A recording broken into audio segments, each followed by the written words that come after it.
오늘 이 새벽 우리에게 주시는 하나님의 말씀은 신명기 30장 11절부터 20절 말씀입니다. 제가 말씀 봉독하도록 하겠습니다.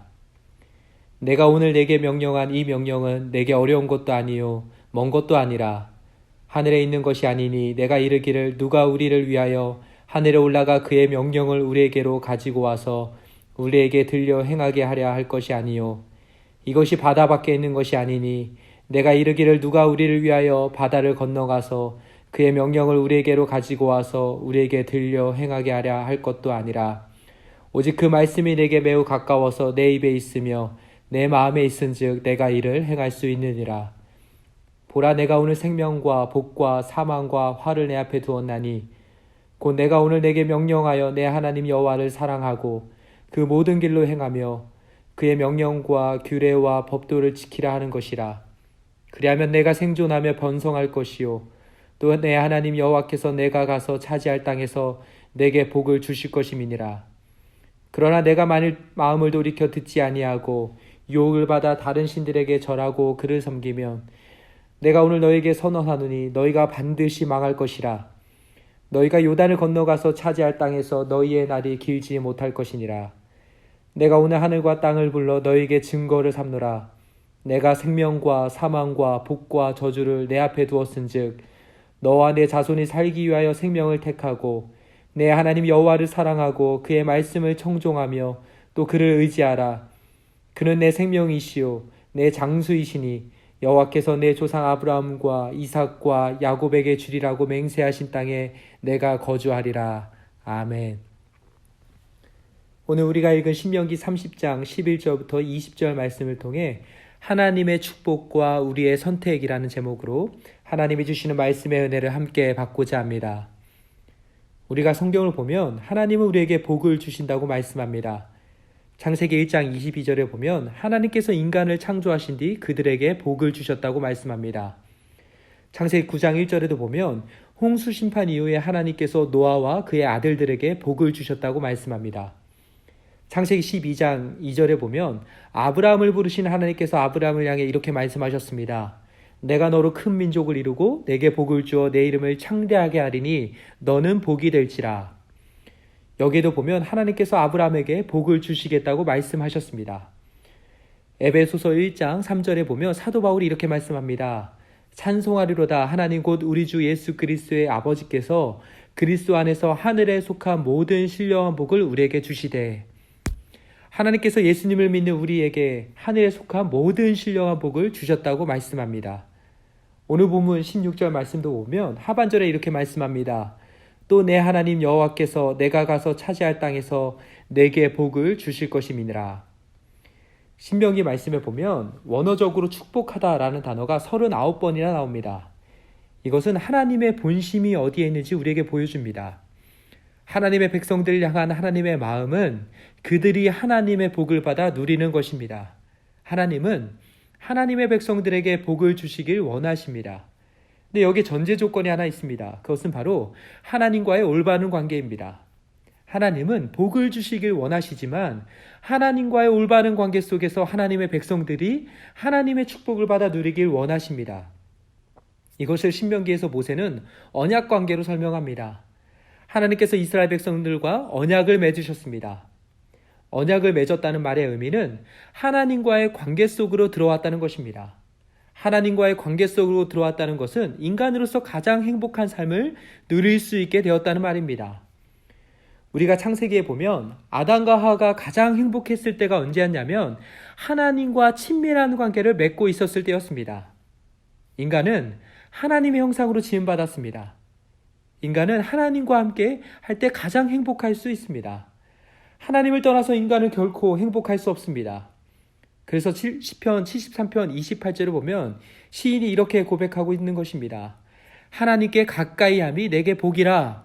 내가 주 여호와를 나의 피난처로 삼아 주의 모든 행적을 전파하리이다. 이 땅에 사는 우리 모두에게 가장 큰 축복과 행복은 바로 축복의 근원이신 하나님과의 친밀한 관계 속으로 들어가는 것입니다. 구원이 우리에게 준 가장 큰 축복 중에 하나는 창조 때 누렸던 하나님과의 관계를 다시 회복시켜 준 것입니다. 오늘 저와 여러분 어떠합니까? 우리가 하나님의 축복을 온전히 누리기 위해서 필요한 첫 번째 원리는 하나님과의 올바른 관계를 회복하는 것입니다. 하나님과의 사랑의 관계를 다시 회복하는 것입니다.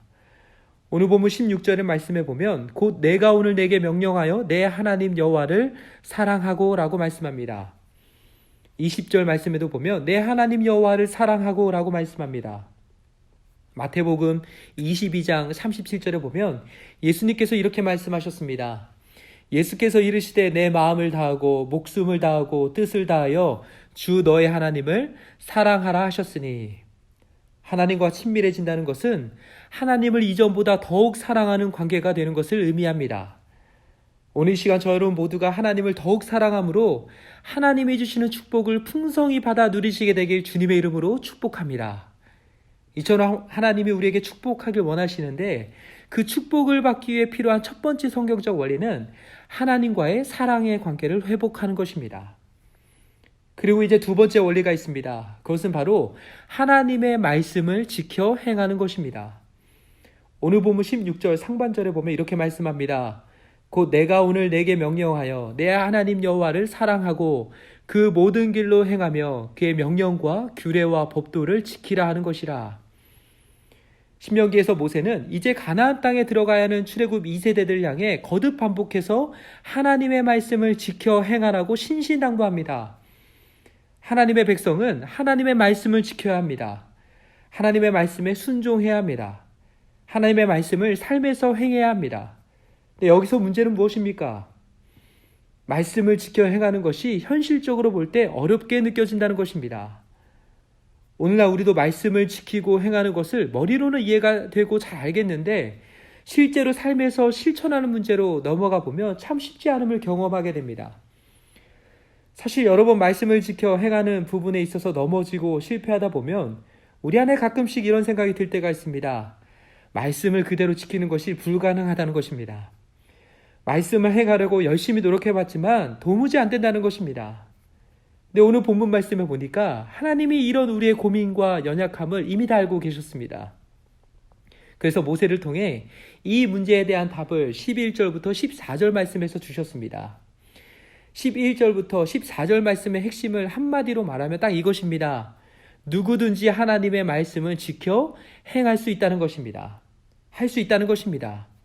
그러면서 그 이유를 크게 세 가지로 말씀합니다.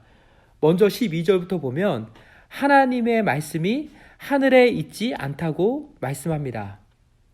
고대 근동사회에서 하늘은 사람이 갈 수 없는 곳을 상징하는 표현이었습니다. 다시 말해 하나님의 말씀은 어떤 특별한 사람들만 지킬 수 있는 것이 아니라는 것입니다. 하나님의 백성이라면 누구든지 지킬 수 있는 하나님의 말씀이라는 것입니다.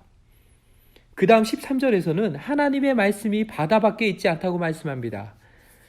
송병영 교수님이 쓴 책에 보니까 이 구절을 해석하시면서 메소포타미아 신하들은 바다를 건너는 일이 너무 어려워서 오직 신들만이 할 수 있는 일이라고 말했습니다.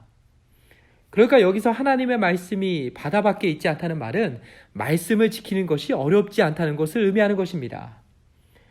우리가 수학 문제를 풀 때 누구나 풀 수 있는 문제가 있고 또 정말 수학을 잘하는 사람들만 풀 수 있는 어려운 문제도 있습니다. 하나님이 이스라엘 백성들에게 율법을 주셨습니다. 이스라엘 백성들 안에는 여러 다양한 사람들이 있었습니다. 하나님은 처음부터 누구는 할 수 있고 누구는 하기 어려운 말씀을 주시지 않았습니다. 하나님의 율법은 이스라엘 백성들이라면 누구든지 지켜 행할 수 있는 말씀이었습니다. 그리고 이제 14절에 보니까 하나님의 말씀이 내 입과 내 마음에 있다고 말씀합니다.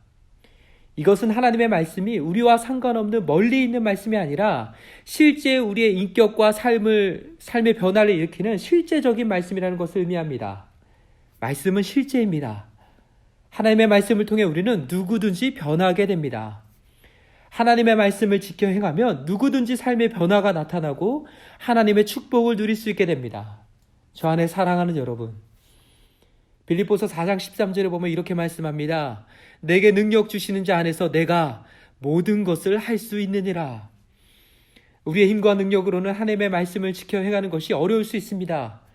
그러나 우리 안에 계시는 성령 하나님께서 우리에게 하나님의 말씀을 지켜 행할 수 있는 능력을 주십니다. 그 능력을 힘입어 우리는 누구든지 하나님의 말씀을 지켜 행할 수 있게 됩니다. 우리는 말씀을 지킬 수 있습니다. 말씀의 저자이신 성령 하나님과 함께라면 우리는 누구든지 할 수 있습니다. 그렇기 때문에 하나님의 백성이라면 우리는 누구든지 하나님의 말씀을 지켜 행함으로 하나님의 축복을 받을 수 있습니다.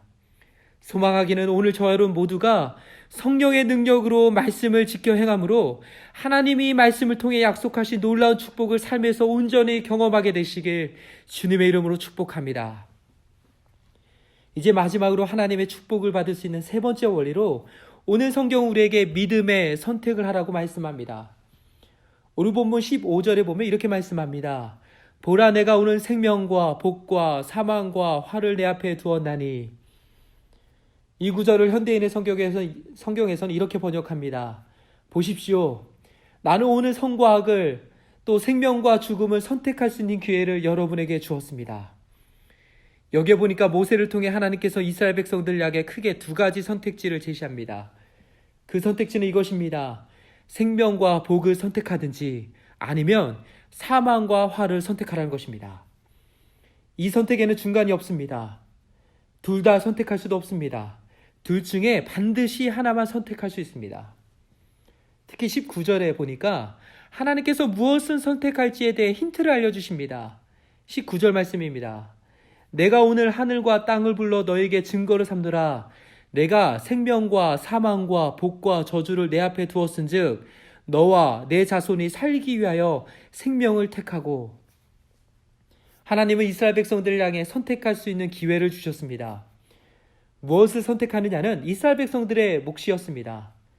다만 하나님은 이스라엘 백성들을 향해 너와 내 자손이 살려면 생명을 선택하라고 말씀합니다. 16절과 20절에서는 이를 좀 더 구체적으로 이렇게 설명합니다. 복을 받으려면 생명이신 하나님을 선택하라는 것입니다. 하나님이 주신 땅에서 생존하며 번성하는 축복을 받으려면 하나님의 길을 선택하라는 것입니다. 하나님의 말씀을 귀담아 듣고 하나님만을 전적으로 의지하며 살아가라는 것입니다. 사실 상식적으로만 생각해 봐도 이 두 가지 선택에 있어서 정답은 너무나도 명백합니다. 당연히 누구라도 생명과 복을 선택할 것입니다. 이 길을 가면, 이 선택을 하면 뻔히 잘못될 것을 아는데 어리석게도 그 길을 선택하는 경우는 없습니다. 근데 오늘 본문 17절 말씀에 보니까 이렇게 말씀합니다. 그러나 내가 만일 마음을 돌이켜 듣지 아니하고 유혹을 받아 다른 신들에게 절하고 그를 섬기면. 유진 피터슨 목사님이 쓰신 메시지 성경에 보면 이 구절을 이렇게 표현합니다. 그러나 여러분에게 경고합니다. 여러분의 마음이 변하여 잘 듣지 않고 자기 마음대로 떠나서 다른 신들을 섬기고 숭배하면. 지금 이게 무슨 말입니까? 하나님을 향한 우리의 마음이 변할 수도 있다는 것입니다. 유혹을 받아서 하나님을 떠나 다른 신들을 섬길 수 있다는 것입니다. 사실 여기에 나온 선택의 문제에 있어서 핵심은 우리의 믿음에 달려 있습니다. 하나님을 온전히 믿고 신뢰하면 어떤 상황과 환경 속에서도 흔들리지 않고 끝까지 하나님 편에 서 있을 수 있게 됩니다. 근데 이 믿음의 균열이 생기고 믿음의 뿌리가 흔들리게 되면 하나님의 말씀이 들리지 않게 됩니다. 유혹에 넘어지게 됩니다. 우리 눈에 좋아 보이는 우상의 매력을 느끼고 마음을 빼앗기게 됩니다. 실제로 우리가 사사기를 보면 사사기 2장 7절에 이렇게 말씀합니다. 백성이 여호수아가 사는 날 동안과 여호수아 뒤에 생존한 장로들 곧 여호와께서 이스라엘을 위하여 행하신 모든 큰 일을 본 자들이 사는 날 동안에 여호와를 섬겼더라. 여기에 보면 이스라엘 백성들이 하나님을 섬겼다고 말씀합니다. 언제 그들이 하나님을 섬겼습니까? 하나님께서 이스라엘을 위하여 행하신 모든 큰 일을 본 자들이 살아있는 동안에입니다. 근데 그들이 2장 11절부터 12절에 보면 이렇게 말씀합니다. 이스라엘 자손이 여호와의 목전에 악을 행하여 바알들을 섬기며 애굽 땅에서 그들을 인도하여 내신 그들의 조상들의 하나님 여호와를 버리고 다른 신들 곧 그들의 주위에 있는 백성의 신들을 따라 그들에게 절하여 여호와를 진노하시게 하였으되. 하나님을 알지 못하는 다른 세대가 등장하면서 이스라엘 백성은 오늘 신명기 말씀에 나온 말 그대로 하나님을 버립니다. 다른 신들을 섬깁니다. 그들에게 절합니다. 사사기 2장 20절에 보면 이스라엘 백성들이 하나님의 목소리를 순종하지 아니하였다고 말씀합니다. 저 안에 사랑하는 여러분, 우리는 영적으로 항상 깨어 있어야 합니다. 순간의 방심이 우리의 신앙과 삶을 무너뜨립니다. 어제까지의 우리의 신앙은 오늘을 보장해 주지 못합니다. 오늘 본문 15절부터 20절에 보면 하나님께서 오늘 믿음으로 선택하고 오늘 믿음으로 결단하라고 말씀합니다. 한번 하나님을 선택하고 하나님의 길을 따라 걸어갔다고 해서 하나님의 축복이 자동적으로 평생 따라오는 것이 아닙니다. 매 순간 우리는 믿음의 선택을 해야 합니다. 때로 우리에게 하나님이 주시는 경고의 메시지에도 귀를 기울여야 합니다. 이 길이 하나님의 길인지, 지금 제대로 잘 가고 있는지 우리는 늘 확인하고 돌아봐야 합니다. 우리가 하나님의 길을 선택하고 걸어가면 시편 23편 2절 말씀처럼 하나님께서 우리를 푸른 풀밭에 누이시며 쉴 만한 물가로 인도해 주실 것입니다. 이제 말씀을 맺겠습니다. 하나님의 축복의 문을 열기 위해서는 세 가지 열쇠가 다 필요합니다. 첫 번째 열쇠는 하나님과의 친밀한 관계입니다. 두 번째 열쇠는 하나님의 말씀에 순종하는 것입니다. 마지막 세 번째 열쇠는 믿음의 선택입니다. 오늘 저 여러분 모두에게 하나님께서 이 세 열쇠 꾸러미를 선물로 다 주시길 간절히 소망합니다. 그래서 이 세 열쇠를 가지고 언제든지 하나님의 축복의 문을 열어 하나님이 우리를 위해 예배해 두신 축복을 풍성히 받아 누리시는 저 여러분 모두가 되시길 주님의 이름으로 축복합니다. 이제 오늘 주신 말씀 붙들고 기도하겠습니다. 먼저 우리 자신을 위해 기도하기 원합니다. 하나님의 축복을 받기 위해 하나님과의 관계가 이전보다 더 친밀해지고 하나님의 말씀을 지켜 행하며 매 순간 영적으로 깨어 믿음의 선택을 하게 하여 주옵소서. 두 번째로 우리 남가주 사나이교회와 성도님들을 위해 기도하기 원합니다. 11월 추수감사절을 앞두고 감사의 고백과 열매가 더욱 풍성케 하여 주옵소서. 열말 특세 가운데 새 길을 만드시는 하나님을 기대하오니 성령께서 강력하게 임재하여 주옵소서. 다 함께 간절히 기도하신 후에 개인 기도의 시간으로 나아가도록 하겠습니다.